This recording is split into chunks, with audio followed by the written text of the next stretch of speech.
Hi, folks. I'm Dr. Jack West. I am an associate clinical professor in medical oncology at the City of Hope Cancer Center in the Los Angeles area, where I focus on thoracic oncology. And I'm also the founder and serve as president of GRACE Global Resource for Advancing Cancer Education. I'm very happy to be here today with a couple of my colleagues who are also directors of GRACE, and I'll let them introduce themselves, starting with Dr. Jared Weiss here. Hi, I'm Jared Weiss. I'm a clinician, clinical trialist, and section chief of thoracic oncology at UNC's Lineberger Comprehensive Cancer Center. It's a privilege as well to be a volunteer and vice president at GRACE. And Ben Levy as well. I am Ben Levy. I'm associate professor at Johns Hopkins. I'm the clinical director for the Johns Hopkins Sidney Kimmel Cancer Center at Sibley Memorial Hospital in Washington, D.C. I'm a thoracic oncologist like Jared and a trialist.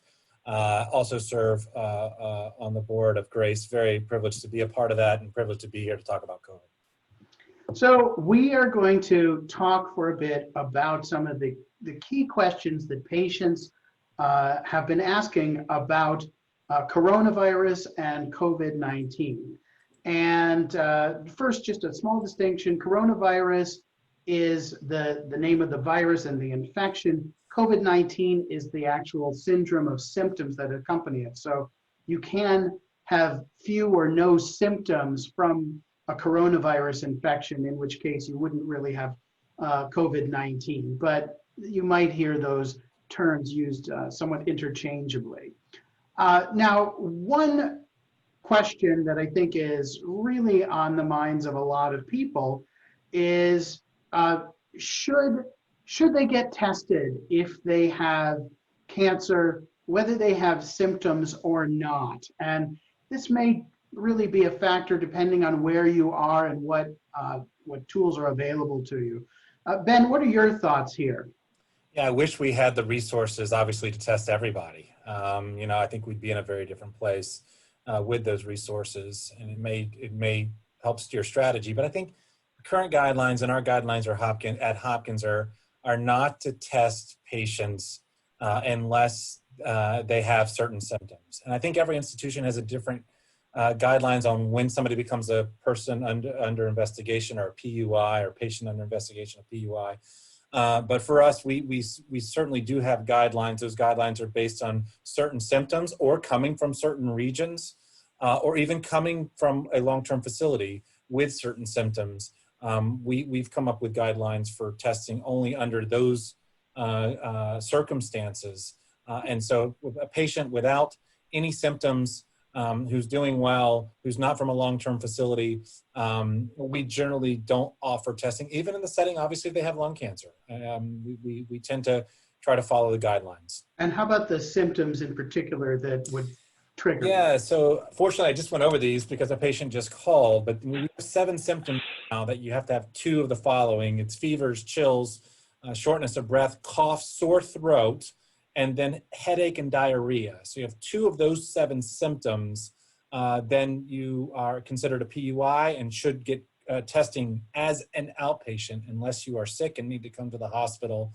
And then the other, any unexplained loss of taste and smell in and of itself, you should be tested. And then if you have one of those symptoms that I just mentioned, and you've recently traveled from New York City, so we're close to New York City in the Northeast corridor, or from a long-term health facility, which was a little bit of a controversial recommendation by our hospital epidemiology infection control group, then also if you're from a long-term facility or from New York City, not that those 2 things have anything in common with one another, and have one of those symptoms, then also we consider those patients PUI and test them. And I think one point that we should probably pull back and state is that it is currently mid-April, and we need to kind of timestamp this because our recommendations are likely to be somewhat geography, institution, and time specific. This has been a moving target. Different places become hotspots or not. And as you allude to, some of this really depends on the concentration of cases and unfortunately as well, access to good testing. I think a lot of us would prefer to have testing be available if we snap our fingers, but it's been much harder to do that. Jared, how about you? You're not in the same area, but so what are the policies there?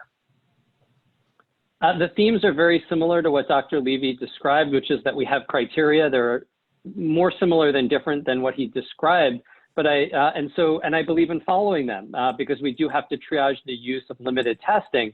But I do want to add the point that if we lived in a more ideal world, we would be testing asymptomatic people. We would be testing broadly. We would be testing often. There would be favorable public health implications for that, favorable implications for monitoring of individual patients, but we don't live in an ideal world. We live in a world where our response has not been what many of us would like to see from one of the richest countries in the world. We do have limitations in testing, and in that environment, following these guidelines to make those tests count the most is appropriate.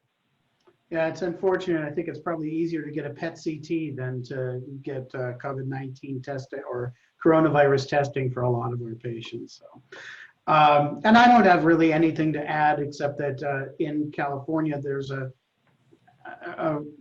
reasonably significant burden or exposure of a bunch of patients, but it's been harder than we'd hope it to be at all of our institutions on the West Coast and in California to get the testing we'd like, and we have the limitations and the focus that you brought up. So great to get testing more liberally if you could, but that's not an easy task.